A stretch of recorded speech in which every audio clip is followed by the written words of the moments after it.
divide the people, split them into quarreling factions, fighting among themselves rather than their common enemy.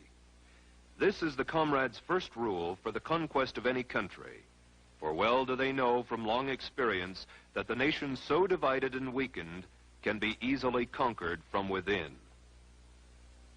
The communists disdain to conceal their views and aims. They openly declare that their ends can only be attained by the forcible overthrow of all existing social conditions.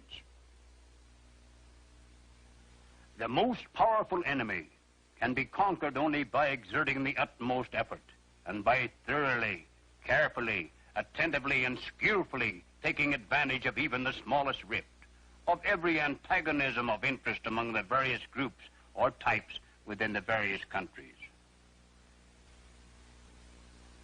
With phase one, that of dividing the population, completed, the revolutionists were ready to move into phase two of the communist blueprint for takeover.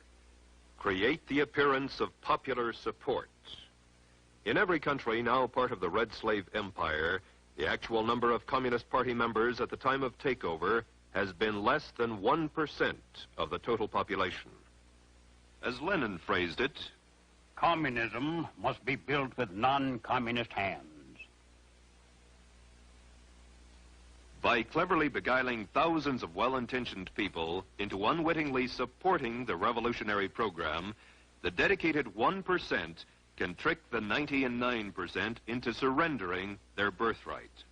This they do by hiding the true communist objectives behind appealing slogans and pretended humanitarian goals.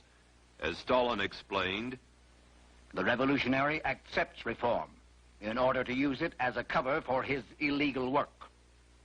After the communists have found some issue or point of difference upon which they can divide the people, get them fighting among themselves rather than their common enemy, the next step is to create the appearance of popular support for the communists' war of national liberation.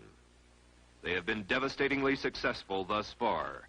Yet in one country after another, there have been alert, informed individuals who saw the signs, recognized the patterns of conquest, and raised their voices to warn the people. Against just such a contingency, the communists developed the third phase of their blueprint for world domination: neutralize the opposition. We can and must write in a language which sows among the masses hate, revulsion, and scorn toward those who disagree with us. A Communist Party directive issued in 1943 reads, members and front organizations must continually embarrass, discredit, and degrade our critics. When obstructionists become too irritating, label them as fascist or Nazi or anti-Semitic. Constantly associate those who oppose us with those names which already have a bad smell. The association will, after enough repetition, become fact in the public mind. The next step in the communist strategy is the most easily recognized, for it consists of the tactic of getting masses into motion, and thus precipitating mob violence. Master psychologists that they are, the communists know that once the masses are in the streets, it's not too difficult to convert an orderly demonstration into a full-scale riot. They know, too, that when rioting occurs, police and military forces of the government must move to restore law and order, and thus they have the first visible signs of revolution. Riots, demonstrations, street battles, detachments of a revolutionary army. Such are the stages in the development of the popular uprising. The official constitution and program of the Communist Party stated in 1921, the Communist Party will educate and organize the working masses for mass strikes and mass demonstrations. It is through struggles that the working masses are prepared for the final conflict for power. As these strikes grow in number and intensity, they acquire political character through unavoidable collision and open combat with the capitalistic state. Mass action culminates in insurrection and civil war. In 1964, a communist document taken from the Viet Cong stated, get the people out into the streets. Quarrels should be provoked. Youth groups are to be armed with knives and clubs, allegedly to protect themselves in a manufactured tension. In China, as in all countries, the communist appeal was aimed primarily at students, young, idealistic intellectuals, most of whom came from wealthy families who could afford to send them to school. It was from this group that the young communist recruits came who later provided the leadership and backbone for the armed conflict to follow. In Cuba, leftist-oriented students were the vanguard of the organized street demonstrations. Once the masses were in motion, that tenuous line between demonstration and riot, between nonviolence and violence, was easily obliterated. As law enforcement officers sought to restore order, police brutality became the cry of the insurgents.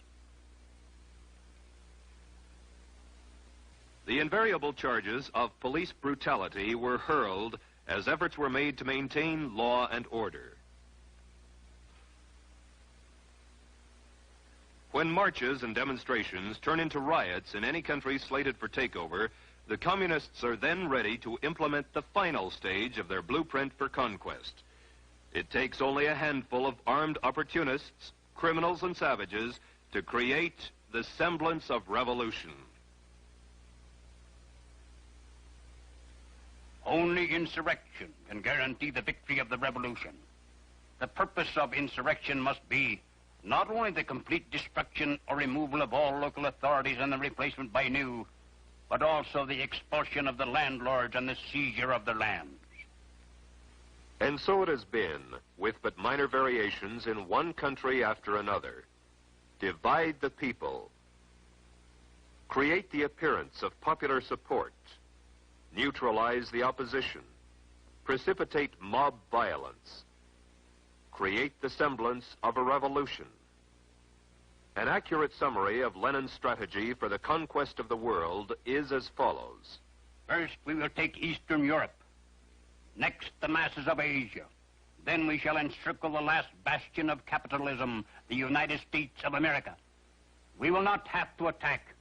It will fall like overripe fruit into our hands.